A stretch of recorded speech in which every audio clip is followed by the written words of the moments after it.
everybody. How's it going? I am Solar Gray, your cinematic sorcerer, and I am here in a very, very casual manner because guess what? It's still hot. It's still so so, hot. so hot. So hot. But it is our Sunday. We have an appointment. We made you guys a promise. And when I say we, I am saying that we, as in myself, the cinematic sorcerer, and It's the Duggernaut. uh I'm having a hard time mustering the energy to be really enthusiastic about it today. for real. The heat has destroyed me. It's like, yeah, My oh blood's too no. thick for this weather. Oh man, yeah, that's right. You've got like that whole Norwegian bloodline thing going right now, Yeah, don't you? my people we're not from anywhere that survives in this climate, and it starts topping out over 90, and I start just wilting. It's I bad. bet. It's bad. I bet. But the flip side is I'm in a t-shirt and shorts when it's 40 degrees outside, so Yeah, I thought for just a minute you were like, yeah, t-shirt and shorts when it's 40 degrees outside. I'm like, it ain't 40 degrees outside. Maybe 40 degrees Kelvin today, but yeah. So yeah, we've got some really fun stuff, but as of course I have to tell everybody since this is doing the YouTube thing. So for those of you guys, like, we don't have that many people in the live stream watching right now. But that's okay because I know this is to you. Yeah, you. Yeah, the one that didn't exactly start watching this live. It's cool. It's cool. We're here. We're here 4 or 5 days a week. How you doing? What's up, new people? Yeah, you guys in the back. So since this is the YouTube, we have to say, please like, subscribe, and share, and please push that little bitty thing that's the little subscribe button right there, and push the notifications for our new videos because we upload multiple days a week, and you want to be on top of everything that we do. Okay, are we done with that? I think so. I think we're done with that. I think we're done with that. So I'm gonna do something interesting, which is I'm gonna make an adjustment real quick, and that's better. That's better. Yeah. Sorry, I like being center frame. Yeah, makes I like sense. I mean, being it's all- easier to look at you when you're just right in the middle of the frame. Yeah, and for the people that download our stuff off of YouTube, we know you're there. It's a lot easier for them to like look at me and what's the point? Put little icons in front of my face, like total re-edit this whole thing. Yeah. Because that's what people like doing. Like the Game Gallery remix version with some sweet dub tracks. Exactly. Yeah. You'll float too. You'll float too. But seriously. Yeah. So this is Game Gallery. We sit around. We drink some sort of beverage. And in my case, it's always soft, and by soft I mean coffee, lots and lots and lots of coffee. I didn't know I had an option other than coffee. So I didn't know I had an option other than coffee. Well, the truth is, I don't really like pushing it, but since it is 104 degrees outside and you're in a studio, I dare you to get drunk. I dare you to drink alcohol in this heat. Right now, I'm just happy to have something to sip on. I'm good on hydration. I drank a whole water bottle before I came up here just to make sure, as I'm sweating my whatever off, I'm gonna be at least able to not die in the process. I totally get that. Yeah. But so this week there's been a lot of adventure. We talked about you a lot yesterday on the Hobby Hall. I wasn't able to watch. I was busily tanking baby aggro all day. Oh, tanking baby! Oh my God! So it was daddy. Yeah, because it's one thing for us to have to deal with it being hot. It's another thing when you're 2 years old and you don't even know why it's hot or why you're miserable or what to do about it or any of. Oh, okay. Apparently, I'm also going to be center frame. Yeah. I'm just. Yeah, so the poor kid was miserable, and it was trying to find somewhere for her to go for a few hours. We went to a play place with a friend, and overall it was pretty You know, it was a pretty okay day, but I was just exhausted. I saw the notification that the hobby hangout was going up, and I'm like, I would love to watch that. I'm instead just going to die right here instead. So you were talking about me on the hobby hangout, huh? Yeah, and it's the Hobby Hall. Hobby Hall. Hobby sorry, Hall, sorry. yes. Hobby Hangout. I think that's copywritten, truth be told. Okay, sure. Yeah, but well, we did a lot of discussion on art. And you can find it if you just look through our video archives. Just check it out. It was yesterday's episode. Yeah, it was so funny because the episode turned out to be a lot more like a TED Talk. Oh, As soon as I got to color wheel theory and explaining like the different color wheel I love stuff, that so shit. yeah, it was really fun stuff. And cute Vixen is like, welcome to Bid Piece Sauna. I mean Studios. Yeah, that's right. But speaking of the weather and the hobby stuff, this is really, like, I look at this heat like an opportunity. Okay, this is an opportunity for new gamers, tabletop gamers specifically, to really understand why Back in the Deck and a lot of new gaming places like the Beard Brothers and a lot of newer stores and a lot of new podcasts push hygiene so hard. Not just because we got to get rid of that old reputation, but because it's 112 degrees in here. Yeah.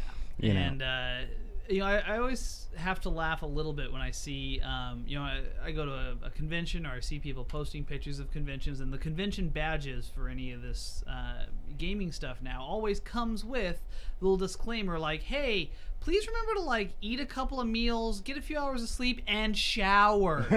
Get, like, minimum 1 shower a day. Yeah. And you know what? It's a hot hobby hall sometimes. You gotta get a little bit more, you know? Go take a sponge bath, something, man. Get some baby wipes. Exactly. But, yeah, it's bad.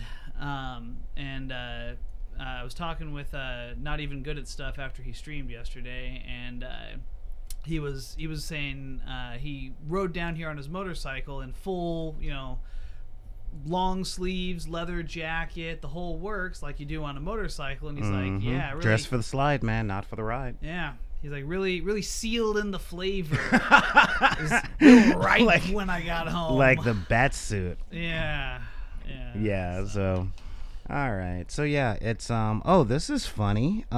We've got a watcher here that's talking to me individually saying 104, it's only 86 degrees. And I'm just going to tell him, that is a really valid point that you could make in the live stream comments. Yeah, just saying. I'm anybody who's messaging me outside of the live stream comments, I'm not checking today. You know who you are. All of you who may be trying to message me in Facebook Messenger or other private messaging systems. I'm not checking it. I'm not checking it this time.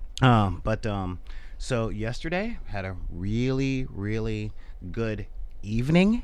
Oh. Yeah, the first part of the day sucked eggs, but I don't like to focus on things like that, especially when I'm on. Okay, I do like to focus on stuff like that, but not when I'm on the air. Yeah.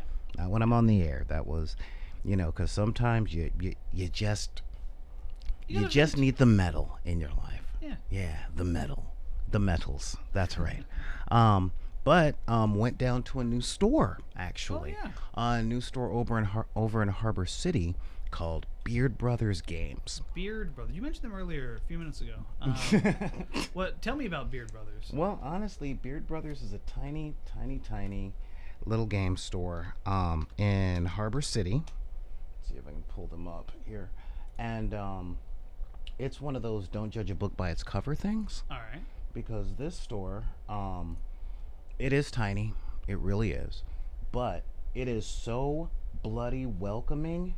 Huh. And so, like, the owner is a gamer and a musician, and he is just, like, loving everything about that. I'm pulling up some pictures here if I can get some of these things. And, they agreed to go on the brick and mortar friendly store part things on backinthedeck.com.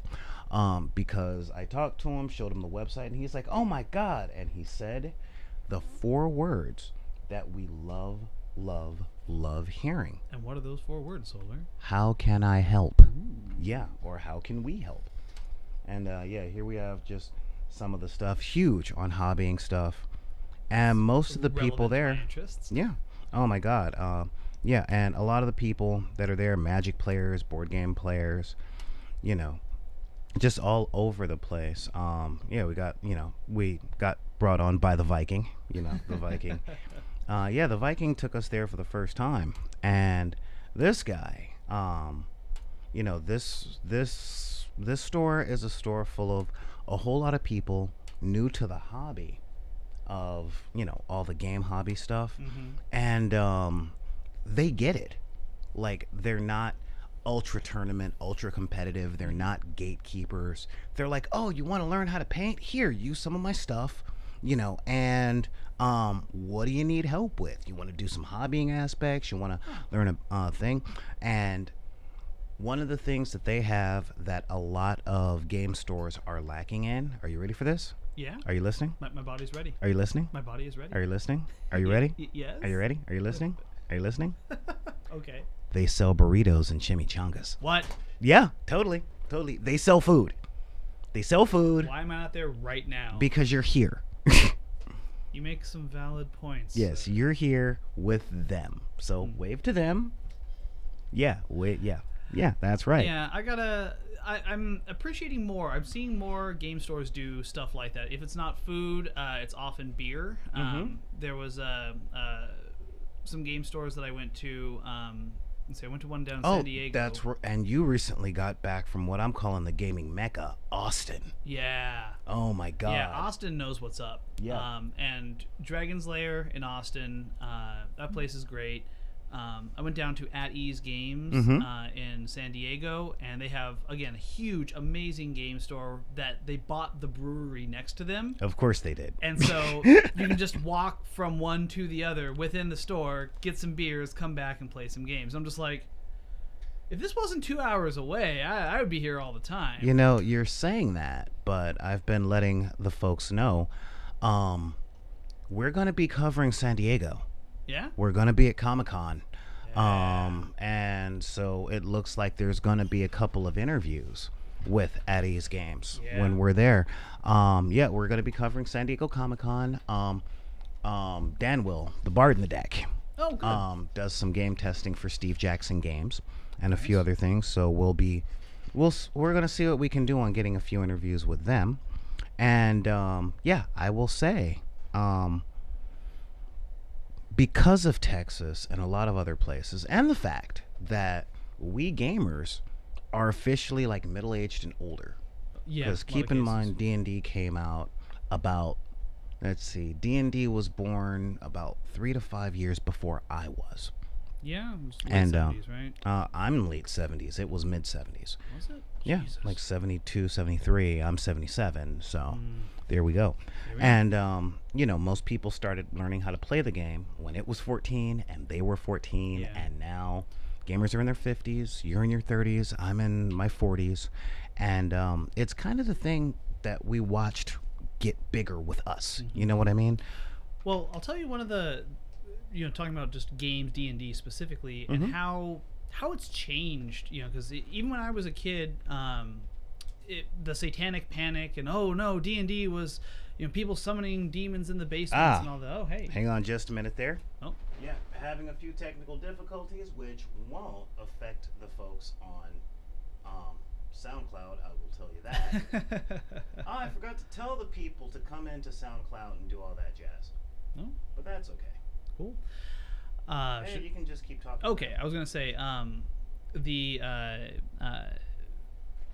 so D&D has reached a point where because of the show Stranger Things specifically and D&D featuring in the show, oftentimes I've been to Hot Topic and I've seen them selling D&D box sets at Hot Topic, and I'm like, what weird alternate universe have we passed into where it's gotten so popular that D&D is now the thing that the self-proclaimed store of hip kids is selling?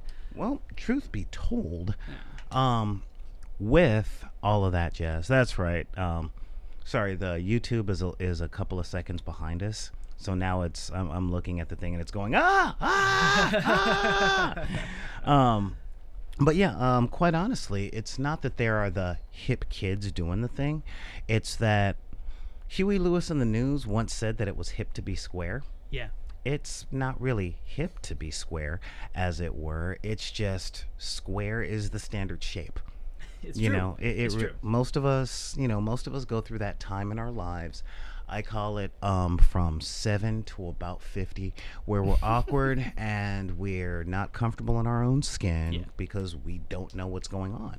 And as life becomes more complicated with higher technology, more communication, so much incoming stuff from social media, from the 24-hour news cycle, it's so easy to get lost. So we kind of stay that awkward. And that's kind of been one of the really big things pushing the escapism thing between video games, tabletop games, card games. Huge board game boom right now. Oh yeah, I mean this is the age of geeks right now. You know, we've got more card games, board games, miniatures games, role-playing games, anything you can imagine that, you know, in an age when video games are also super popular, you would imagine we'd be seeing a decrease in such traditional forms of escapism, but it's quite the opposite. Yeah. You know, like you say, it's not just hip to be square. Square's the standard shape now. You know, like everyone's a geek. Yeah, I'm having such a problem with your camera right now. Trying to figure out what the thing is on that. Might just because the damn thing is overheated. That could be it too. All right, so we're just going right back to you right now. Cool. Oh, and I think I also know what the thing is, but well, I'll vamp for a minute and talk about some of the other good stuff that happened this week. Because in spite of the miserable heat, I have had a pretty okay week as far as hobby stuff is concerned. Miserable heat is miserable. Yeah, it's true. It's the worst. Well, but it's I hung out with Curran. You know, I don't know if he's in the chat at the moment, but Curran 11 went down there with my buddy Wes, and we played a card game called The Grizzled, which is it's an interesting, sad game because it's about World War I soldiers, and the point of the game is just to survive to the end of the war. You never win anything. You just make it to the end, and you all try to support each other.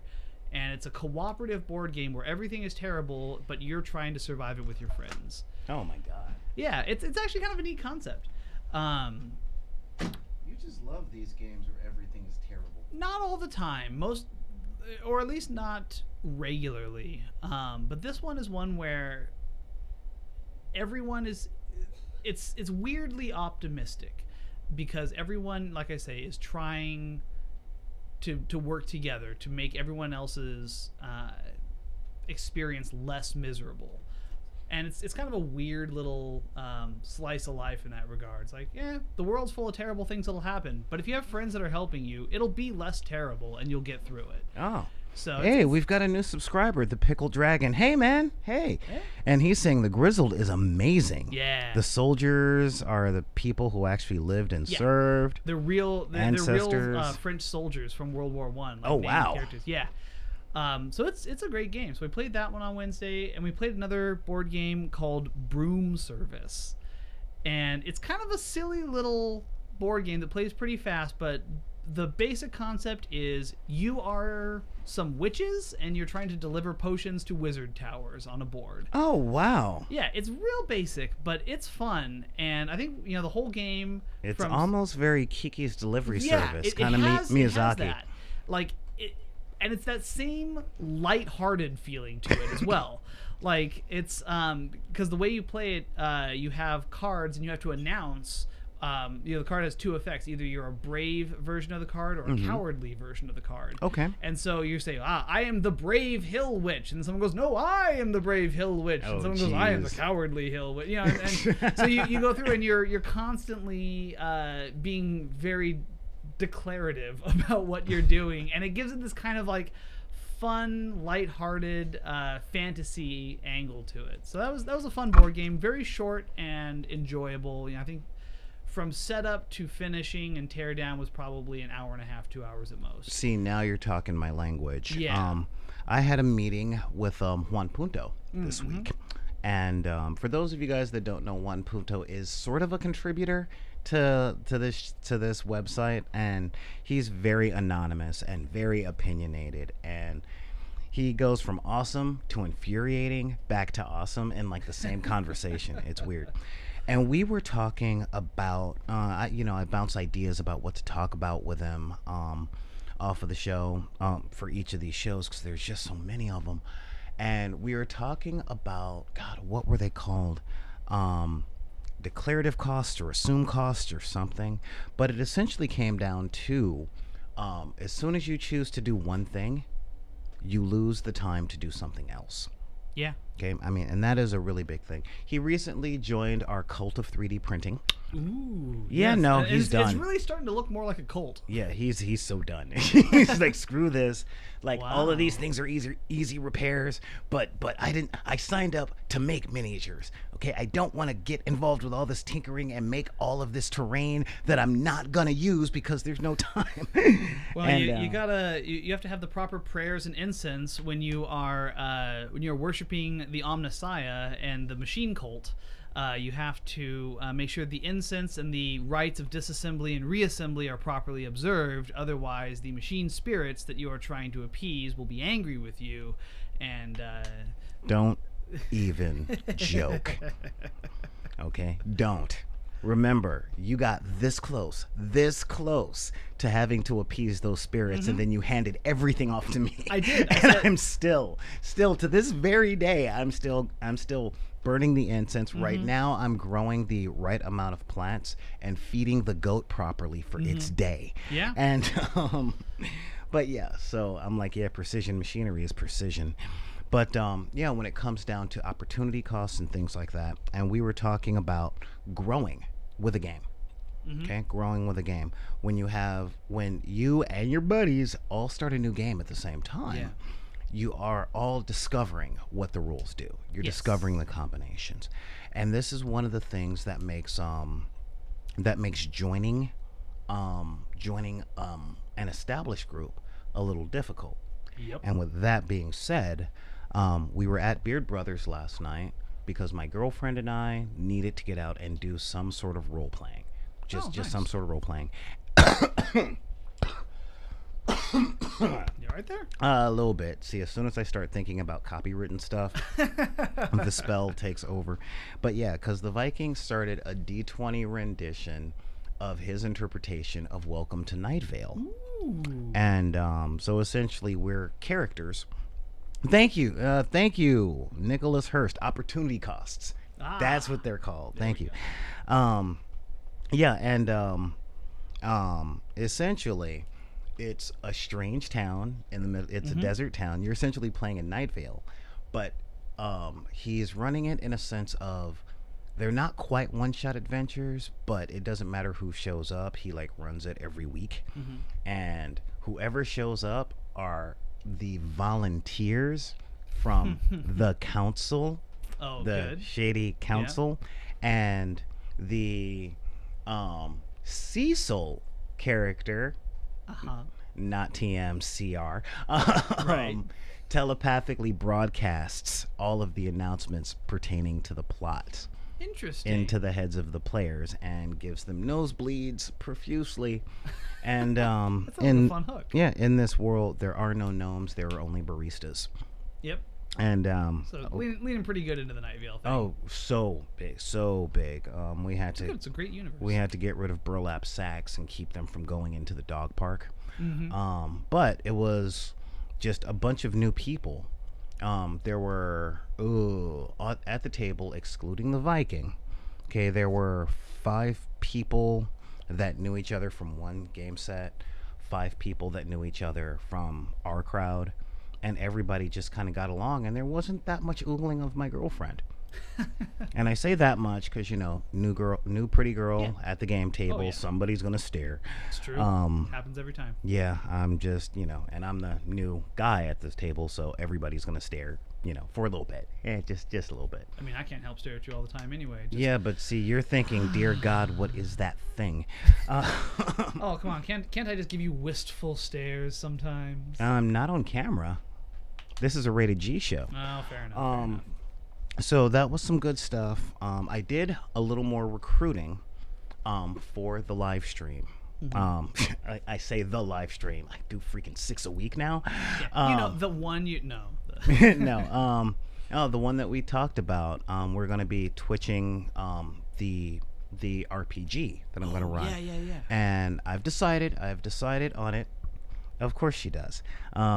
Yeah, I have decided that we are going to be twitching Innomine of all the games that I can run and all that stuff. But I'm like, okay, what games are we going to be doing? And I'm like, Bid P covers everything. Yeah. We cover every single thing that's out there, especially stuff that isn't covered by 80% of the internet. Right.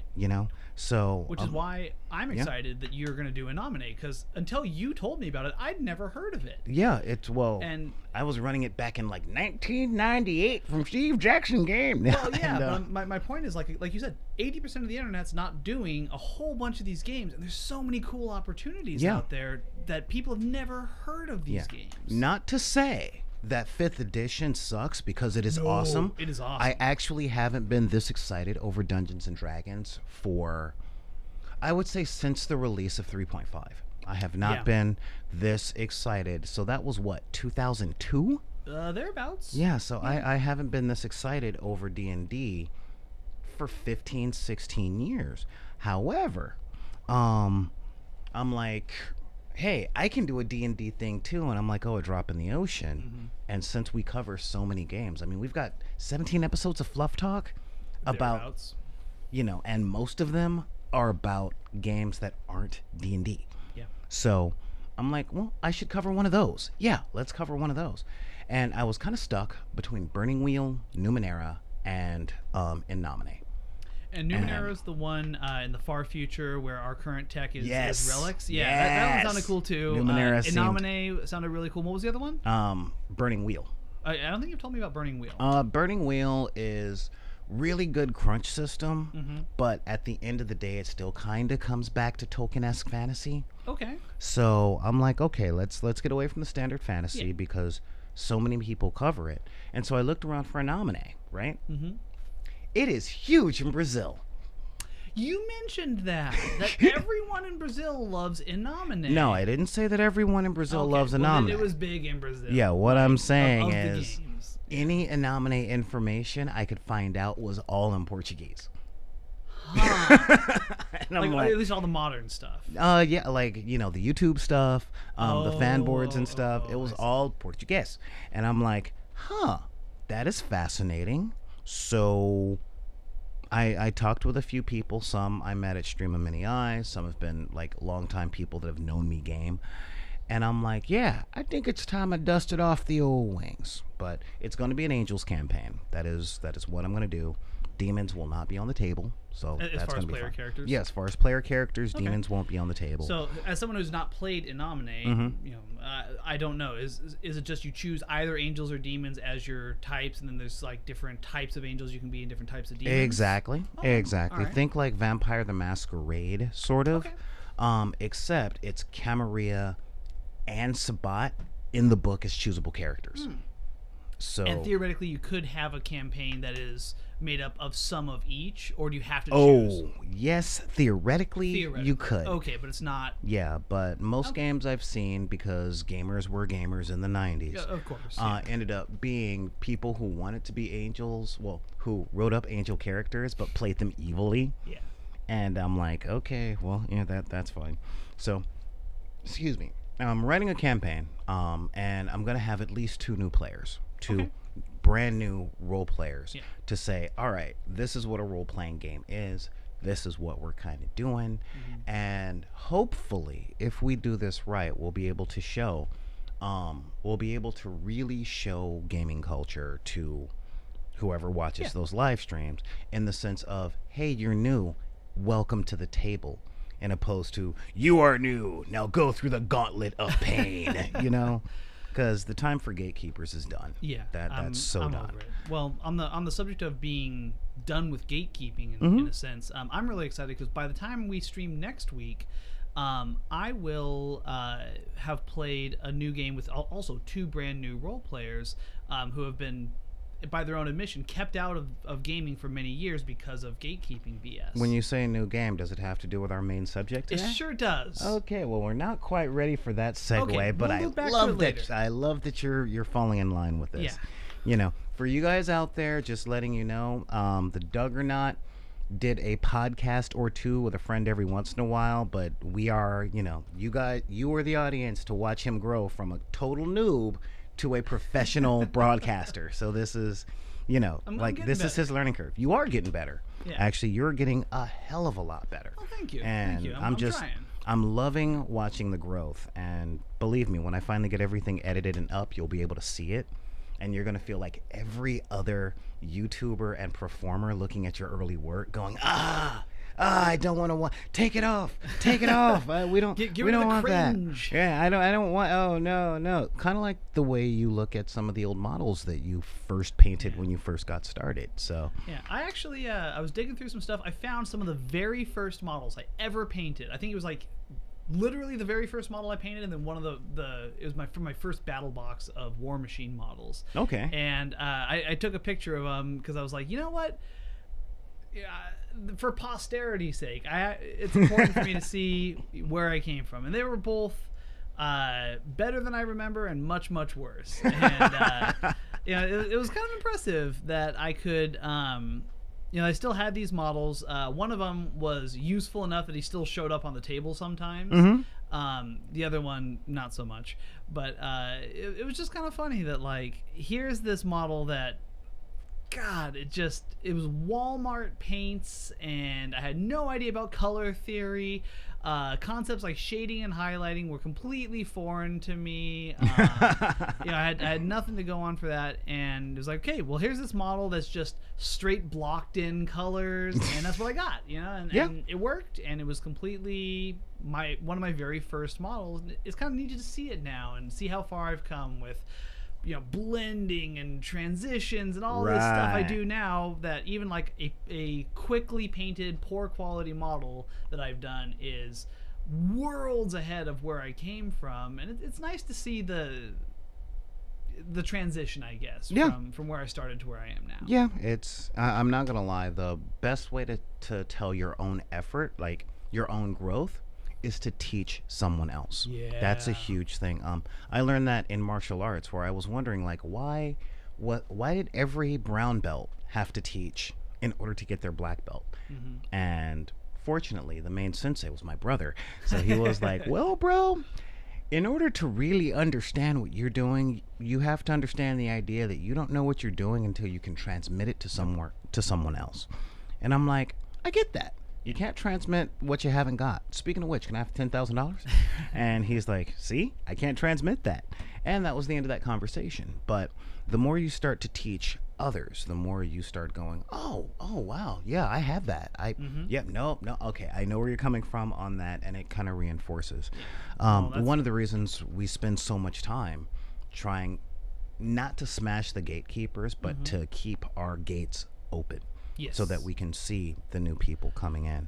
Well, and that's been a huge thing for me, again, from the hobby side of things, is the more I can teach my friends how to do the techniques that I've learned, the more I learn those techniques better. Because, like you said, you have to be able to transmit that information to really internalize it and master it. Yep. Because it's like, okay, look, I can have a pretty good idea of how shading and highlighting works in my head, but until I sit down and go, okay, here's the exact technique you have to do, it crystallizes it. It solidifies it in my head. It's like, this is exactly how this works. And that has made me a better painter. It's made me a better hobbyist in general. on Hobby Hall, I'm gathering from the first episode I watched that Dave has benefited a lot from my learning to teach as well as my learning the skills in general, and now he's able to pass them on to further people, and it makes me feel good. Yeah, and just on that, see, I wanted to give you some time to go about the hobby aspect because I know you wanted Hobby Hall as your show. I know you wanted it. I got so many hobby things I'm doing. I know, and see, Pickled Dragon, by the way, I've looked at your work on the Facebooks, and oh my God, you're amazing. But of course you're amazing. You've been doing this forever. And he's right. Painting miniatures is therapeutic and relaxing, even if you're not the best. Sometimes, if you're a perfectionist, then you get a really good fastball. No, just kidding. It's one of those things. But today, to comment on the thing that you did, today I have to teach you about the hard segue. Ooh. See, you did a great smooth transition. That was so like right on HBO. Like, yeah, we're gonna go on this. Unfortunately, we're going to have to get into today's subject of what we're talking about is being a hard segue, because it's almost time for me to start making the YouTube clips. To go, all right, so when we say the subject that we're talking about and we do a hard segue, it makes it easier for me to take that little 35 minutes and call it a day and get the stuff up there a lot faster so more people can see what we do. All right, good to know. Yeah, so I mean, our game today, talking about. Yeah, it's kind of one of those things where you got to think, like, if I say it, what will it look like after I fade in from black? Makes sense. That is that whole thing. Right. So like I was saying, but our game today, reminds me about being a kid. It's true. It reminds me about those times where we were on the receiving end of thinking, or the receiving end of a lot of those lessons. Yes. Now, when I was a kid, I wasn't always into role-playing games because, growing up in the ghetto, I didn't have access to them. Mm-hmm. But you know what I had access to? What'd you have access to? Outside. Ah. Outside. That was the place to go. Yes. Man, that was, you look at your mom or your dad or whichever parent like raised you, and it'd be like, Mom. Yeah, can I go outside? What are you going to do outside? I don't know. I just want to go outside. Okay, get out the house. I need a nap anyway. Literally anything. Yeah. Just I want to be out there doing something. And outside was the biggest place in the world. You know? Yeah. I mean, a lot of kids today with all them video games and the bleeps on the YouTubes, they ain't gonna quite understand that the coolest place to be when we were kids was the outside. But they watch TV shows about it. Well, they watch TV shows about kids going outside. And you've mentioned many times how the urban and rural poor have more in common than anyone gives them credit for. Oh my God, yeah. And we rule outside. Exactly. That's the thing. Like the suburbanites are much less interested. Growing up for me, it was much less of a thing to just spend, like maybe in the backyard or something, Mm-hmm. like, screw around playing there for a while. But like the idea of going out and meeting up with your friends and going somewhere for an extended period of time outside just for the hell of it, like that was not really a thing I grew up with. But a lot of my cousins, who again, I'm talking about the rural poor, that's whenever I hung out with my cousins, that was constantly what they did. And be like, okay, well, we're just gonna go to the creek and we're gonna we're gonna go dig up crawdads, and we're gonna make a dam out of mud and then watch the water break it down. Yeah. And we're going to go right around the woods for a while. Yeah, I mean, it was, growing up, in the middle of the city, it very much was the whole, you get a popsicle stick and you just sharpen it on the sidewalk. And no, not for prison shanks, but you would sharpen it and then you put it against your face going, shh, shh, shh. Oh my God, it's hot now. Wow, look. Wait, I'm just going to, oh my God, it still gets hot. Cool. What y'all want to do tomorrow? And, but the whole idea of going outside and doing a thing. We would go outside, Oh, wow. Let's see. We got somebody. Yeah. Yep. Split the neighborhood up into kingdoms. Exactly. Yes. Nice. Yeah, like you'd grab your stick. Yep. You would grab your garbage can if you were like by a park, or more to the point, the trash can lid. The Oh, yeah. trash can lid was like the shield of, the +5 shield of everything repellent. It was almost Yeah. almost as magical and powerful as the blanket of world disappearing, but it's only activated by the by the bed. Yep. And I saw that. I actually recently saw that in the commercial for Jurassic World. Why do we keep making these movies? Where it was like giant dinosaur. Oh, up blanket. Oh, my bad. Yep. You got the blanket. Yep. And they keep making them because they keep printing money. It's true. Yeah. So yeah, and today's game. I was about to say, you have not actually named our game today. Yeah, so today's game is called Kids on Bikes. Yeah. The deluxe edition coming in from Jonathan Gilmore and Doug Lavandowski. Yeah. Lavandowski. My buddy Doug Pat has Lavender. been really excited about this game. He kicked it on Kickstarter when they first announced it. Yeah, that's this was a $10 Kickstarter thing. It's how we got the PDF. Yep. And it's really Goonies or Stranger Things Or It, or any...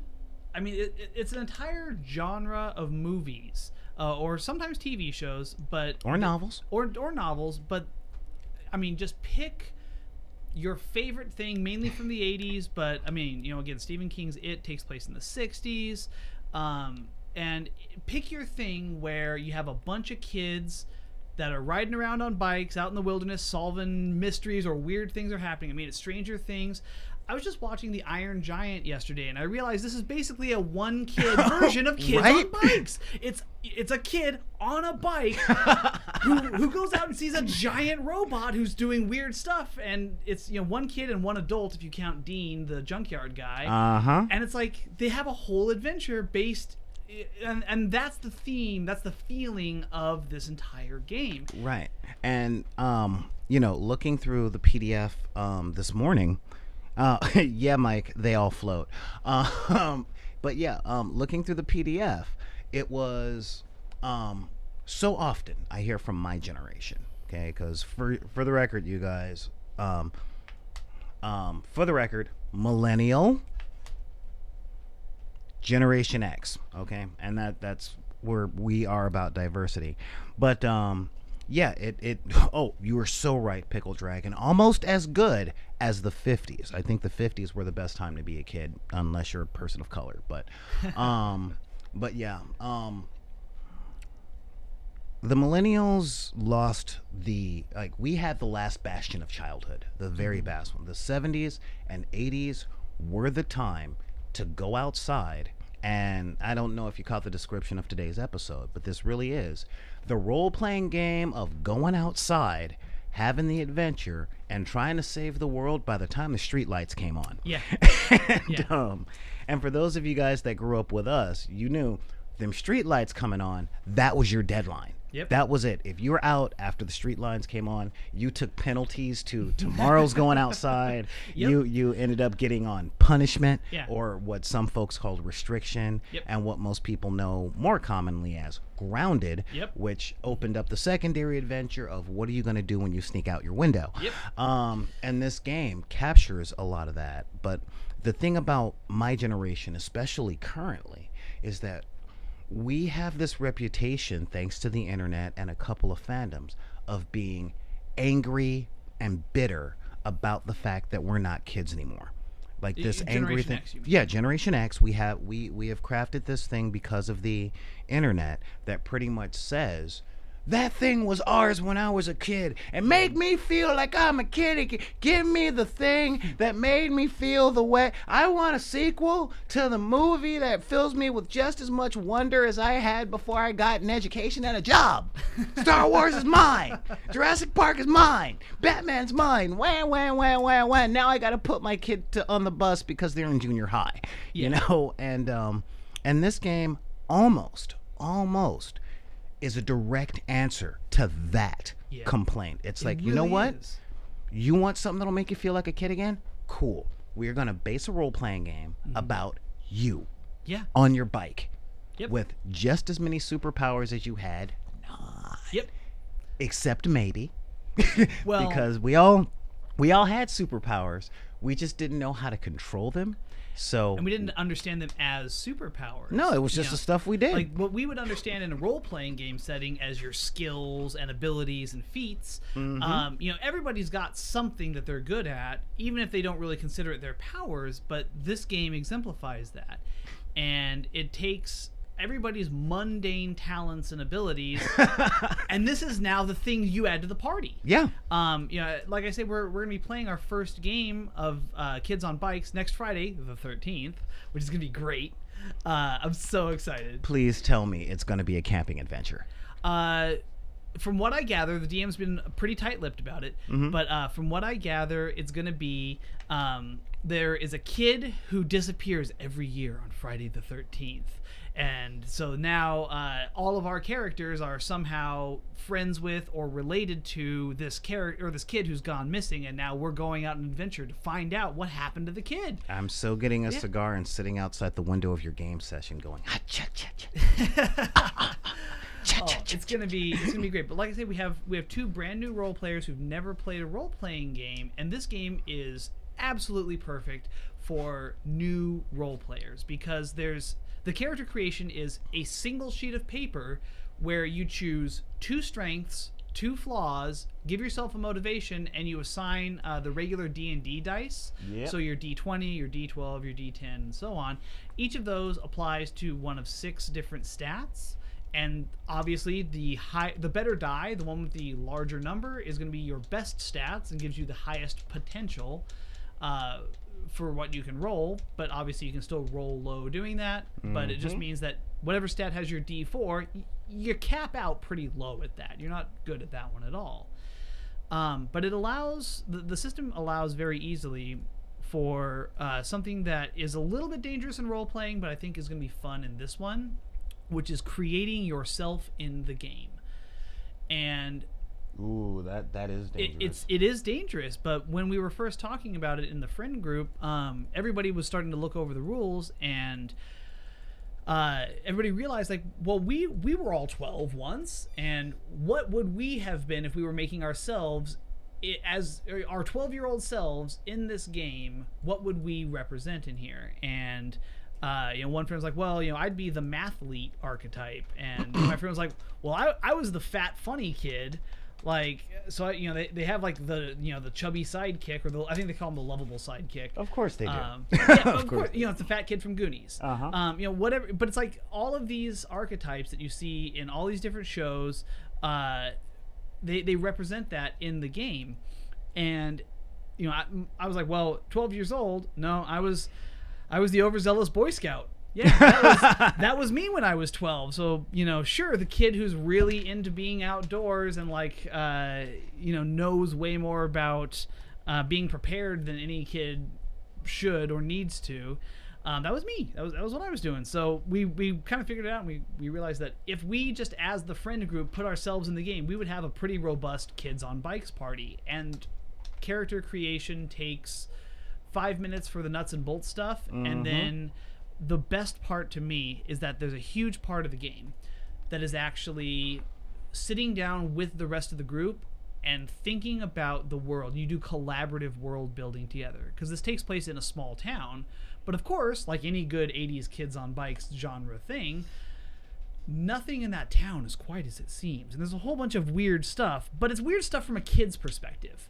So, like, you don't really know the context of anything, so the questions that you ask each player are things like, okay, your job is to tell me about the general store, and tell me who runs the general store and one interesting thing about it. And so you go, well, the general store was, the guy who runs it took it over from his dad, but he looks an awful lot like his dad. And when did he take it over? It was a long time ago, but how old was he? Like, it seems like he was always this age, and everybody just kind of assumes that he's just always run the general store, and nobody really thinks about it, and he keeps to himself and doesn't really celebrate birthdays that anyone knows. And from a kid's perspective, that might seem a little weird, but for the adults who just get on with their day-to-day life, they probably wouldn't think about it, and maybe there is nothing weird about it. He's just kind of a introverted guy who doesn't celebrate birthdays and has been running the store for 30 years, and nobody's ever thought about it. But for a kid, it's weird. Yeah, You know, it's totally there. There's a lot of fun stuff with the game mechanics that I like, which is a situation is presented, and then the kids have to throw rumors. So yeah. I'm sure a lot of our regular viewers, like I know Vixen, I know, is getting a little tired of me complaining about people getting drunk and playing Cards Against Humanity at every single game night, Yeah. everywhere, all over the world.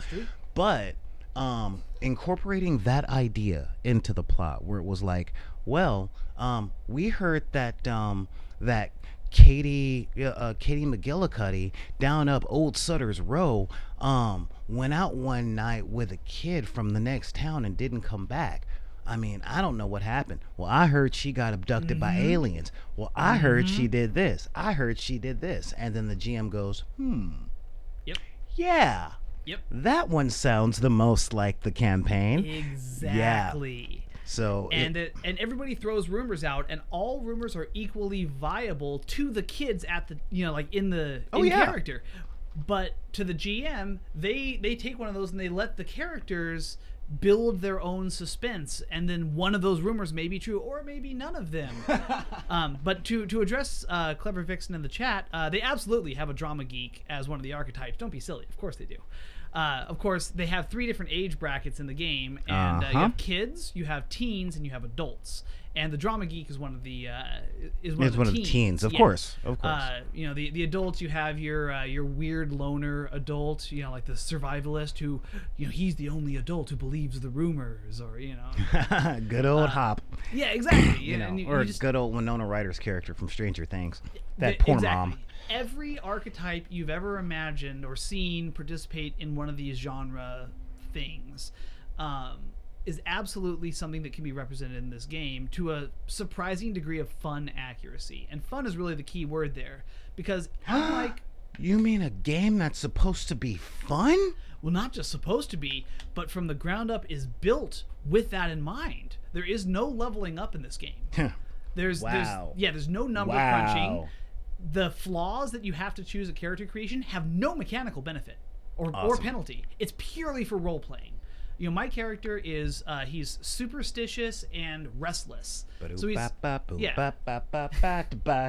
sorry. So he's a 12-year-old who puts a lot of superstitious weight on the things that he carries in his Boy Scout backpack, and and he's restless. Like he's kind of an ADD kid. He can't sit still. He has to be moving, and he has a hard time focusing on things. Those are going to be role-playing flaws, but the game doesn't burden me with, okay, you need to remember that your restless penalty applies to whenever you try to roll this. No. Just role play your kid being kind of an ADD kid and go. Yeah. And it's fun. Yeah. It's satisfying. I saw a group use the rule set to make Scooby-Doo Gang. Oh dear God. And they had a powered character that was a talking dog. Of course he did. Yeah. But only one or two of the kids could understand the talking dog. Exactly. Because, And you can do a Scooby-Doo Gang, which I think those would all be teens or adults if you were building it. But again, the rule system supports any sort of weird mystery genre fiction like that, and it supports it quickly, easily, and most importantly, fun. Yeah. Now, as far as running this game, I've got some suggestions for GMs and stuff out there, because they're happening. And once if you guys reload this live stream, a link to the Kickstarter is in the description below, so that you guys can back $10 and get this PDF. You can back more and get the hardcover and all that other stuff, but $10 at this much nostalgia, it seems it is such an amazing buy. And for GMs out there, or game masters, again, we got a lot of new people out there who are looking for ideas, if you're not already swamped with them, because you might not be middle-aged like myself and like a few other people. Hit the old days of Nickelodeon. Check out like Codename Kids Next Door, Rugrats, Courage the Cowardly Dog, Scooby-Doo, and these are, and of course the base standards of the 1980s kids adventures, Goonies, Stranger Things. What is another? E.T. Oh, E.T. yeah. You know, E.T., E.T. It's like I say, it is a horror example Oh, yeah. of this, but again, literally kids on bikes, with a horrible monster in their town that no one seems to care about. Right. And so it falls to the kids to solve this mystery. That nostalgia right there, that genre of like, for some reason, the kids are the only ones who understand the threat. But the game also represents, like, you're not going to really fight the threat. Like, there's no real... Like, the mechanics for fighting are pretty rudimentary because if you get in a fight, there's no health for you to track. Like, you can't take a hit. Like, if the monster gets a kid, that kid is probably toast. Right. Like, your job as a kid is to run the hell away from the monster and keep your friends alive. Yeah, exactly. Yeah. That is one of the big things. Oh, got a message from Pickled Dragon. God, it looks... I should have said, and leave a note in the message saying, with a link to this broadcast, but... yeah, Pickled Dragon is just throwing stuff out there. Monster Squad, Lost Boys. You're so right. Oh, yeah. So right. Totally. So that is a total Kids on Bikes adolescent campaign. And the bikes are motocross things now. Absolutely. Which reminds me of Karate Kid. So, I mean, we could just go through pretty much my entire DVD collection and say... And that's... know... That's the point, is like, this game trades off of that nostalgia, but it does it in a respectful way. Yes. And it does it in an open-ended way, so you're not playing E.T., the role-playing game, but you could absolutely jump in and play E.T. You could literally make all of the characters and have your friends pick one of them and just play, or you can have an E.T.-like campaign, right, where you have, because the rules for the powered character, because a lot of these genres involve a powered character of at some least sort. one for ease of storytelling, right, one would say. But those are always controlled by the GM, so everybody else is playing the normal kids, and then there's like that, whether it's 11 from Stranger Things, whether it's E.T. proper, whether it's Scooby-Doo, you have this thing that gives the whole campaign, or whether it's a one-shot game, whatever you do, a unique flavor to it. From the writer's perspective, why are we watching this? Right. Right. Who cares about Stranger Things until you have 11? Yeah. That's just... Or the Demogorgon. Right. Well, that's, the Demogorgon being the villain, the monster they're chasing, and 11 being the powered character on their side. And, exactly. Suddenly this whole thing, it's a whole bunch of Stranger Things, but the main characters are just kids. Yeah. And they, like, those kids never fight and win directly. It's running away, it's setting traps, it's outthinking a thing, it's trying to solve a puzzle and a mystery, and doing it when no one else believes them. And they're the only ones who, and that feeling of isolation, that we're, even among the other kids, we're the only kids who understand. Yeah. Yeah, again, you end up being the losers club. Nicholas Hurst in the chat right now is like, yeah, play kids roaming the aftermath of your last campaign and trying to figure out WTF. Oh man, I'm like, oh god, yeah, just talking about this, So many ideas. Yeah, it's very, very inspiring. Yeah. So yeah, again, check it out. These are newer game producers and. One of the things I like about running these shows is, we're talking about a lot of things. We're looking at, mechanics of all these games. But there's so many out there. There's so many out there to display. Absurd. So, yeah. And Kickstarter, again, getting down here from the Pickled Dragon, it's $35 for the deluxe edition, which is actually less than the player's handbook for D&D. Yeah, and is that a hard copy? Or it's a hard copy, so you automatically get the PDF when you buy the deluxe copy. So I mean, you can spend the $35, start playing this right now, in preparation for your real game. The one where you're sitting up and you spend like months and months planning, and all roads leading to Ravenloft and all that other stuff. As I was mentioning earlier, part of what I'm so excited about this game for is because it's so simple and so heavy on the role playing and so modular and all the stuff we just talked about. It is really good for new players, really good, because there is no tome that they have to comb through to know all the rules okay, well, how do you do a grapple check in this system? No one cares. What it does matter is, hey, were you ever a kid? Would you like to play on that nostalgia a little bit? Do you want to trade off that feeling a little bit? Cool, sit down with us. We'll play a game.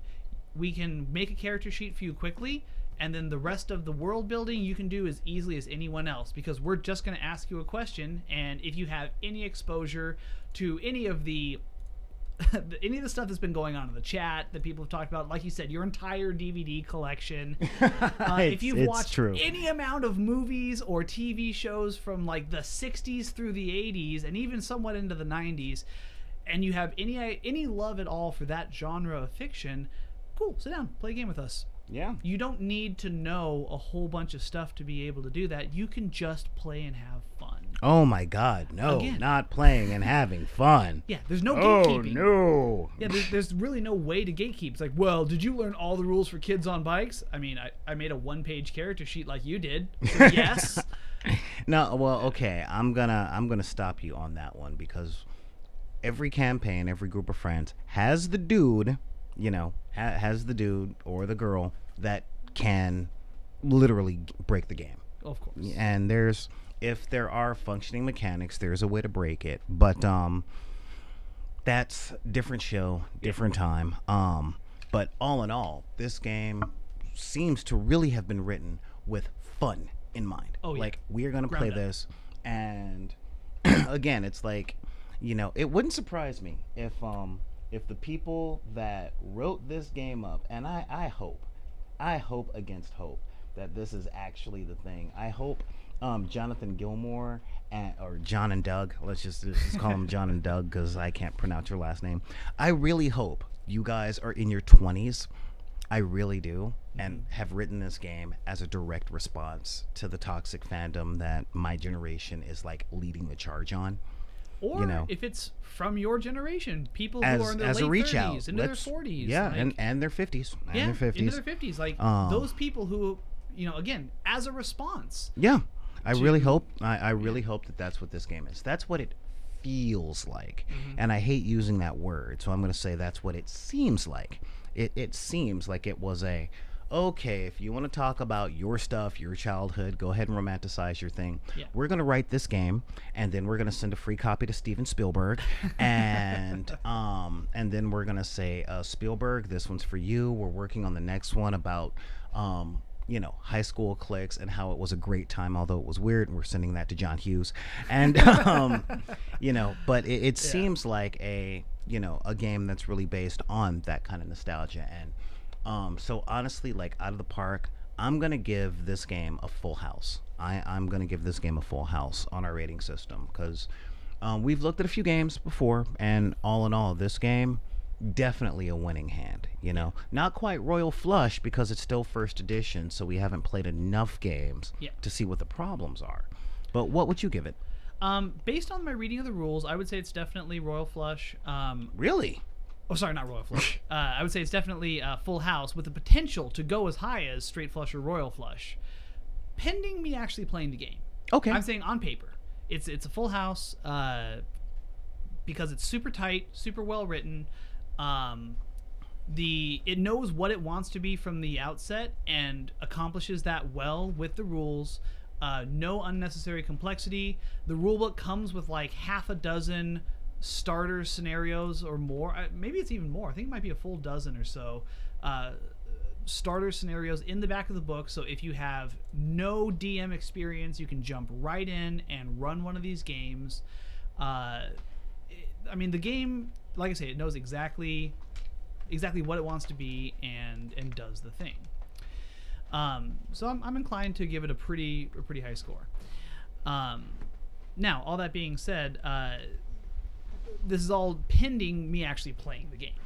It could be significantly less good once we actually sit down at the table. It could be significantly better, which is kind of what I'm banking on right now. Once we kind of get the ball rolling on it, once we're able to to see how all of the different players put their different spins on the setting that we're doing, everybody's different responses to the prompting questions about what is going to make the world feel alive in this small town. I think we're playing in a town in Ohio in 1987 is the setting for the game, we've been told. So of course you're in Ohio. Yeah, hey, I mean, DM chose that setting. It's just a small town in Ohio. Which is, the small town part is important for the setting, because again, all this genre fiction takes place in a small town to one degree or another, and they don't specify how small of a town, but they say that in the rules, you should be able to, on a bicycle, get across town in an hour or less, and I can imagine how small of a town that is. A lot of my relatives live in towns that are that size or smaller. I can easily imagine a town in Northern California being a part of the setting, or something in Oregon or Washington, or again, you can do all kinds of really cool genre stuff out in the deserts. Anywhere you can imagine a small town, like I say, the Iron Giant, it takes place in Maine, a small coastal town in Maine. And that's forests and cliffs, and that's a cool setting. So I would love to just see more people playing this game, and see more settings that people come up with, and where they end up playing their Kids on Bikes games. And like I say, it could be anywhere. Yeah, that is very awesome. Now, honestly, I'm looking forward to a lot of this stuff. But we wouldn't be the gallery if we only focused on one thing at a time. It's true. So our second thing that we are going to be working on today, or checking out today, is another thing. And this isn't a game as it were. Okay? This isn't exactly a game. This is a game component. I've talked about it on another show. Okay? But this is for you old school role players out there. Because, I know we talk a lot about, I'm fully cognizant of the fact that we talk a lot about stuff for new players. Okay? I'm aware. And, hang on, just pulling this thing up real quick. No, I don't. Yeah, okay, cool. And this one is a really good role-playing supplement. It really is. Now, a lot of people go for the default in role-playing games of again, fantasy. Yeah, okay? Tolkien-esque fantasy. Yes, Tolkien-esque fantasy. One of the things that I'm a big fan of doing is not playing that. Because, that whole person of color thing. Yeah.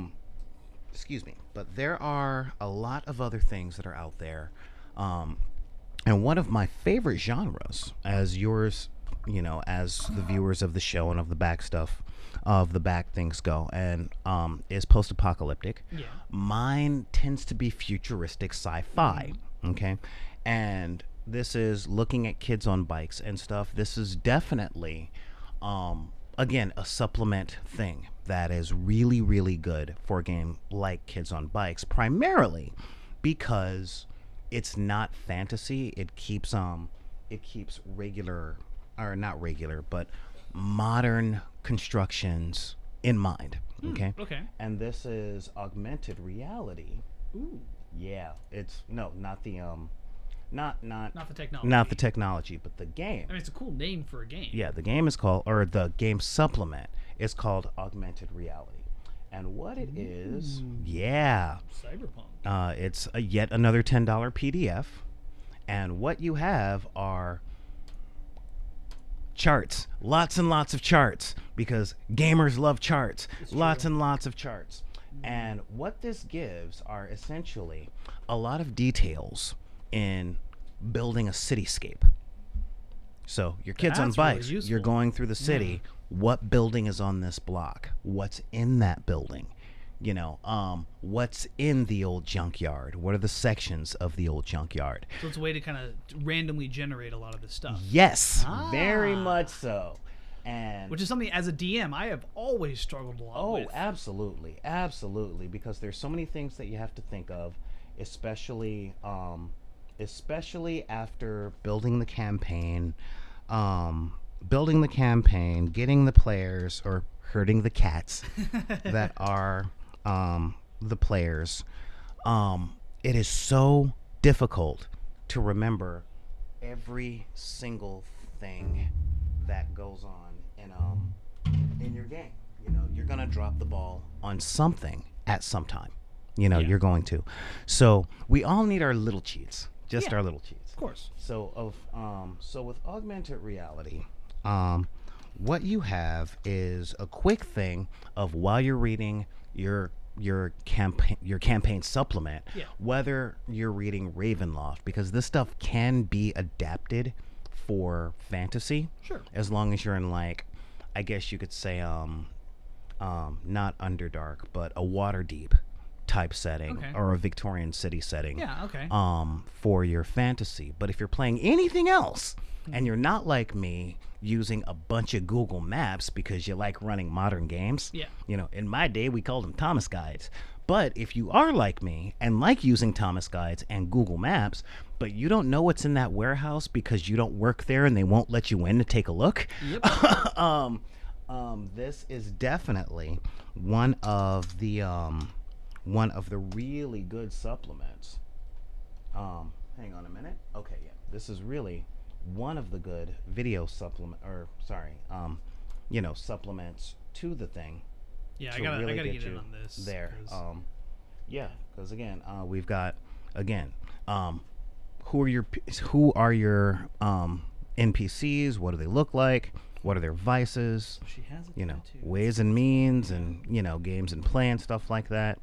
And Oh my god. it's a very, very, very short PDF that has all the stuff that you need to say flush out That's your amazing. three-dimensional world. I want to Oh. get in on that so badly. Huh?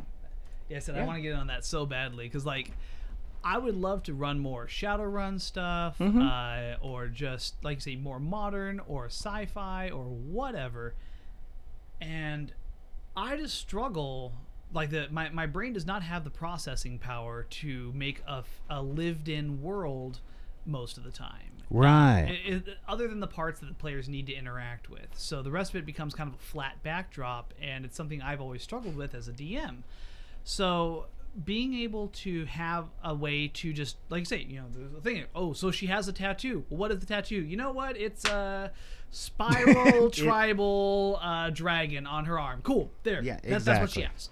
And that's You know. her notable feature now. Right. All the things to help us be a little more complete as GMs. And Yeah. again, I use GM as a vehicle to help people with their creative writing. So these are a lot of things that we can do. And I'm totally sorry that I forgot to put the camera over to you when you were talking there. Yeah, it's one of those things. So it is, again, the augmented reality PDF thing. It's actually rather affordable.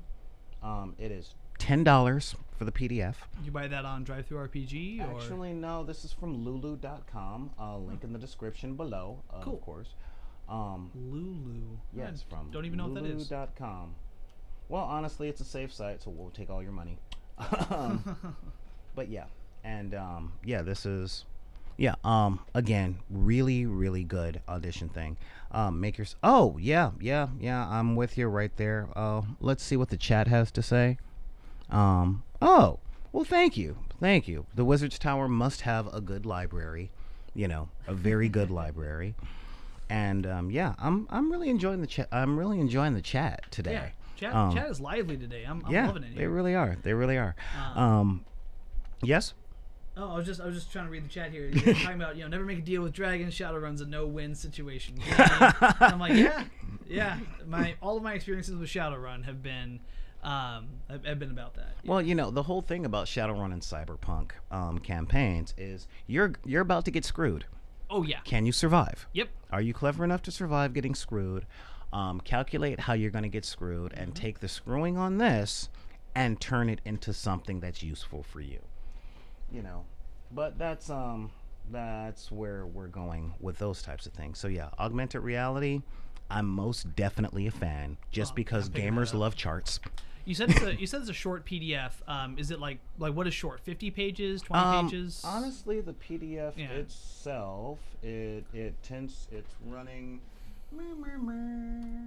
as one.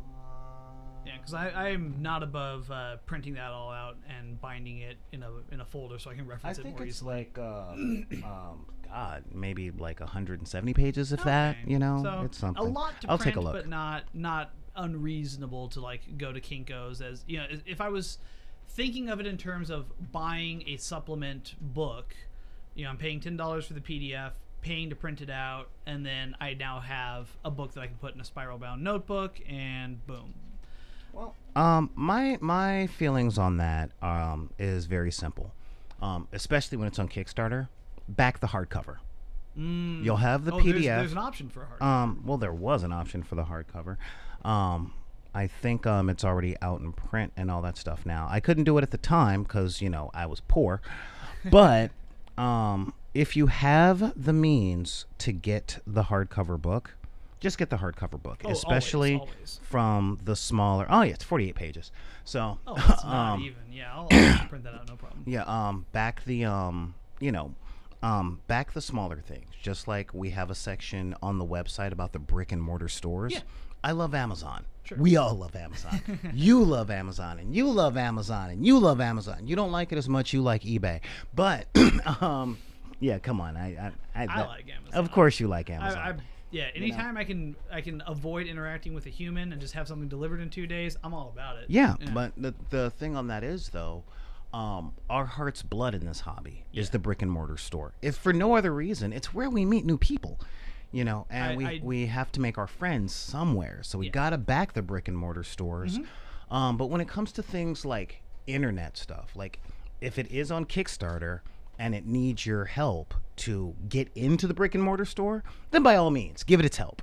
You know, give it its help and see if you can find it on the brick and mortar. Because I always try to. Even knowing that a lot of game stuff is going to be more expensive buying it in a brick and mortar store as opposed to buying it on Amazon or otherwise online, if possible, I still try to buy miniatures, books, everything else from the brick and mortar stores for that reason. Like they are the lifeblood. I need to give them my money so they can survive, so I can meet new players, have places to go. And realistically, if it's like, okay, well, the book is... I'm throwing a number out there. It's a $50 book. I can get it on Amazon for $35 or $40. You know what? I'm willing to pay the upcharge when possible to give that money to someone who, you know, I may either know the owner or could meet them, or like you say, could just meet other people because this business is still open. Yeah. If possible, I will pay that upcharge just for that benefit. And wow. You know, I can't do it all the time because, you know, money is money. I can't be just buying stuff from brick and mortar stores all the time, and it does limit how much I spend on the hobby sometimes. It's true. But opportunity cost is a real thing. Yes, it sure is. As much as I would love to just constantly throw money at brick and mortar stores and spend all my time there, I am an adult with a child and a lot of other and a full-time job. And it's just I don't have time to do that. I can't afford to do that. You know, I got expenses, I got everything else. But yeah, the opportunity when it's not a PDF that you can only get online. If I could buy Augmented Reality from my friendly local game store, I certainly would. If they don't have it, well, they're not losing my money one way or the other, so I'll buy it online. Yeah, that's very true.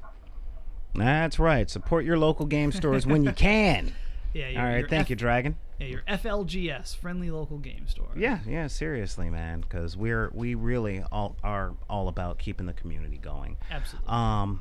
So, this has been a really fun conversation. It sure has. This has been, you know, this is what happens when we prep our shows. Yeah, have a topic in mind, have thought about it for a day or two. Heaven forbid research. Oh no. Be still, my heart. Yeah, you know, it really does. It really helps. Yeah, I've got all kinds of stuff I could be talking about with hobby stuff, but you know, here we are. We're prepared to talk about games on the game gallery. I can't even imagine. Yeah, and you know, so who'd have thunk that's kind of what we had in mind when we started. But I want to thank you for, you know, being prepped, showing up, even like, you know, full disclosure, we started the thing a little late because I was moving sluggish. He was caught in traffic. Yeah. But since we did the prep Yeah. 2 days ago, all we had to do was pour the coffee, and I could push the buttons. Because we were like, what, maybe 5 minutes late today getting started? Yeah, and that was mostly my fault, and I take full responsibility for that But still. because I should have been doing all of the tweeting and the Instagramming and all that stuff while you were on your way. You know, I should have gotten out of bed earlier, and made sure that my eyes work. But you know, because honestly, this is what I owe to them. This is what I owe to the people that tune in every week. That's the promise I made them, that we're going to be on every week at a certain time, and we got to get that going. So, I mean, you know, in my defense, you know, when it comes to waking up early, I had a toddler.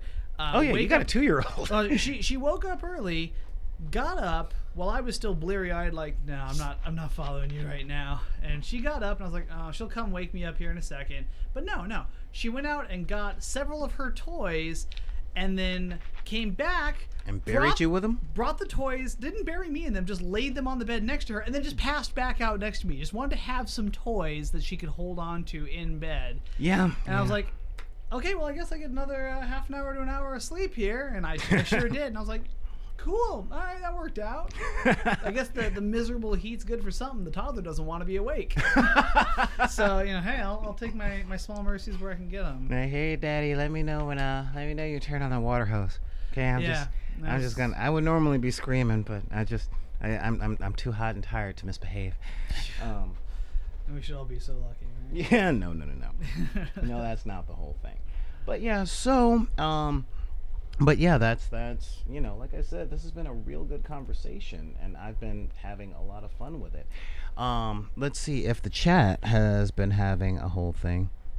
Oh dear Lord, they're talking about Cthulhu zombies and Magic the Gathering. They're good. Yeah, chat's good. That should let them off to their own devices. Well, I actually have a question for you, since you are well versed on mini games, and I had a thought on the way here about. When you say mini games, do you mean miniature games or Manny? Manny games. Okay. Do we have time to talk for a second about a thing, or are we running out here? Yeah, no, we're good. We're good. Because I was thinking on the drive over here about the oversaturation of zombies in fiction, media, games, media, all of that. You know, because you know, I'm reading a book right now called X Heroes. Really good book, actually. I recommended that to you, actually. You and several other people. Yeah. But yeah. But I'm reading. I'm on book like 6.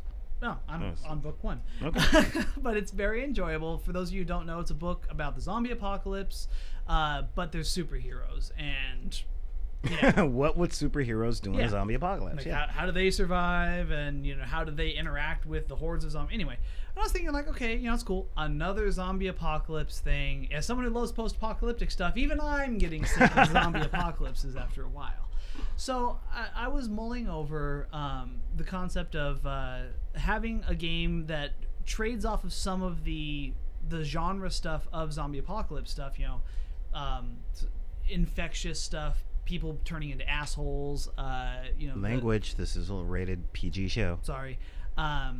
Just all the stuff that kind of goes along with the zombie apocalypse genre, but have it be where the zombies are not undead. They're, you know, people who are infected, highly infectious, but still have control of their faculties, and you know, they didn't choose this, and there's no cure for them, but everyone is still ostracizing them, treating them poorly, maybe summarily executing them, you know, to try and stop the infection.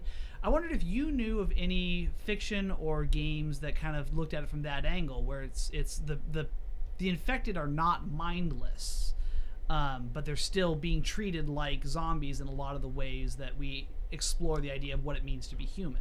Honestly, the only thing I've come across in my running away from zombie apocalypse fiction is actually one of your favorite things. Okay. And that would be Fallout. Yes. Fallout with the ghouls versus zombies type things. And of course, there's always vampire fiction, because let's face it, the undead walking around. That's a very different kind of. Yeah, I mean, really, story. that's about it. Interesting. Yeah, okay. I mean, it's really one of those things where the whole principle of the zombie, which is the mindless horde, right? It really doesn't matter if they are mindless or if they're treated like mindless. If it's not a mindless horde scenario, then it's not a zombie story. That's kind of one of the Sure. whole things. Just like if you can hop on a train, if you can realistically hop on a train and go somewhere, it's not post-apocalyptic. Okay. To one degree or another. Well, I mean, isn't Snowpiercer a pretty post-apocalyptic story? Um, yeah, but it kind of takes the no train trope and turns it on its head because the train is the only place you can go. Okay. Yeah, but my there's point no is, outside. You're not getting your bike and going outside in That's also Snowpiercer. true. Yeah. But yeah, I say the train thing because a train takes a lot of infrastructure to true. support, and so if you want to go anywhere on a train, it can't be the post-apocalypse because the tracks are going to be out somewhere. You know, there was going to be a broken bridge. You know, a you know, that kind of thing. Yeah. Whoa, Pandemic Legacy Season 2. There's a season 2? Yeah, according to Pickled Dragon. Nice. Yeah. So we'll check that whole thing. Yeah. But yeah, so honestly, when it comes to let's treat the zombies like people, they're really like that's sometimes a sub story Yeah. in the genre, but it's not the genre. It's not the zombie genre. Well, because it got me thinking again. You know, I was reading Next Heroes, and I'm not very far in the book yet. But there's the common trope of like humanizing the zombies. You know, like, oh, I wonder what their life was like. Oh, look at the the person's still wearing their work uniform. I wonder if these people knew each other. You know, and trying to humanize what the story is very explicitly making into monsters. You know, they do it in The Walking Dead all the time. People have trouble killing, you know, someone they used to know who's now a zombie. Oh. Thank you, Nicholas Hurst. He's saying Ugly Americans. Yes, Ugly Americans I have seen. I enjoy that show quite a bit. You would. I would. And I do. But yeah, they do have intelligent zombies. The difference that I'm going for here is it's still an apocalyptic event. It's more like the Black Death. But people treat the plague victims like zombies, where it's not just like, oh, you know, you have the plague, we need to find ways to cure you. It's like, no, there's no cure. We understand it. We need to stamp out the infection, and people start behaving as poorly as they do in a zombie apocalypse against a plague. You're starting to scare me a little bit, man. Should we talk? No? Are you gonna get a polo shirt or a pointy hat or something? Well, yeah, it's true. Politics are certainly leaning more towards that direction now, and well, we don't talk about politics. We don't talk about politics. But my point is that I wanted to know if there were extant examples of that sort of, because I mean a zombie apocalypse story has very little to do with the zombies. The zombies are a force of nature. The story is about the survivors. Yeah. It's about the people and, you know, what it means to be human. What, you know, in the face of something so horrible, what does it mean to be human? And so this is another example of that. You know, when faced with a different situation, what does it mean to be human when the people you're killing or the people you're up against are not mindless but are still as doomed? Okay. I guess. You know, does that make sense? Yeah. Well, we got one suggestion of the Men Against Fire episode for Black Mirror. So I would that's say another good one. Check that out. Yeah. But if you guys have any more suggestions, Yep, that's actually a really good example. Again, thank you to the chat for being so active today. This is what I'm talking about. Yeah. This is like making me all giddy that Yeah, you people guys are watching us kicking butt. and enjoying us. Yeah. That's the big thing.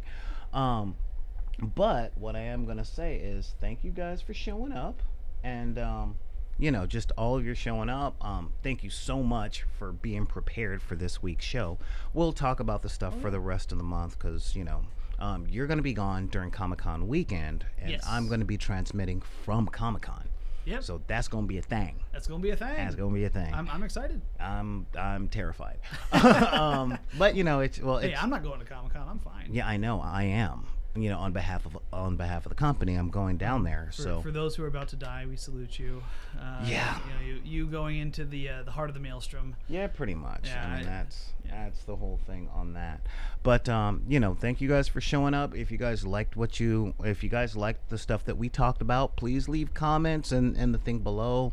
Like, subscribe, share this video, tell people about us. We are here every Sunday at noon. at noon Pacific Standard or Daylight Time. We change our clocks. No one else in the world does. Pacific time. Yeah. Whatever is happening on the Pacific. Exactly. Yeah. The stuff that's happening on the Pacific. And if you guys really want to get a hold of us directly, where could they reach you, Mr. Duggernut? Well, as usual, probably the best ways are either on the Deckers on the Book Facebook page, or if you wanted to look me up, I'm Dig Duggernut on Twitter. And those are gonna be the places that I'm around on social media. Fantastic. And I'm just gonna say you were wrong, Nicholas Hirsch. Yes, 2 days in a row without a turtleneck. The sun has been beating me. I'm recharging my stuff, but the turtlenecks will be back probably tomorrow. But yeah, I almost don't recognize you without turtlenecks. Right? But I gotta at least rep the people that are responsible for us right here.com, all that stuff. But what I am gonna say is if you want to fight me about the turtleneck, what I am going to say is send me, let's do that in the emails, and you could reach us happily at backinthedeck@gmail.com. You can also, some of you guys are already here, but if you're listening to us on SoundCloud, which I'll get to you guys in a minute, check us out on the YouTube at YouTube/BidP. That's little B I D space P. Follow us on the Twitter at backinthedeck. That's BACKINTHEDECK. Or you can join the Facebook group. Matter of fact, join the Facebook group Deckers on the Book, and that's where you can talk to pretty much all of us most of the time.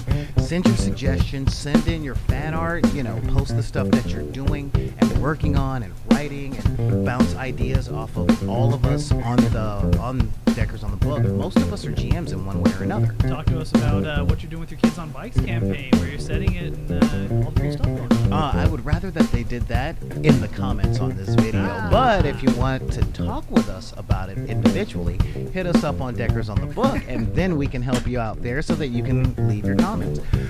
If you guys are like us and spend most of your time in traffic and cannot stare at screens because it's illegal, or you're hooked, or you will hurt someone, check out our archives on SoundCloud at SoundCloud/BidP. That's BID_P. And of course, follow us on Instagram to see the stuff that we're working on and the charities and stuff that we're working with, trying to get these game clubs started and taking the games and the comics and the hobbies and the modeling to the people in the inner city and the rural poor. But with that, I'm going to say thank you guys for showing up, and if anybody tells you guys that you can't do what you do, like what you like, or even enjoy the stuff of your fancy that doesn't hurt people because of the circumstances of your birth, be it your race, religion, creed, gender identity, gender in and of itself, your disabilities or not disabilities, your economic status, and even your age. You just tell those people to take those cards and put them back in the deck. I am Silver Gray here with the Dig Duggernut saying thank you guys for showing up, and hit us up on any of these pieces of media. And with that, I'm going to say see you guys next week on the Game Gallery.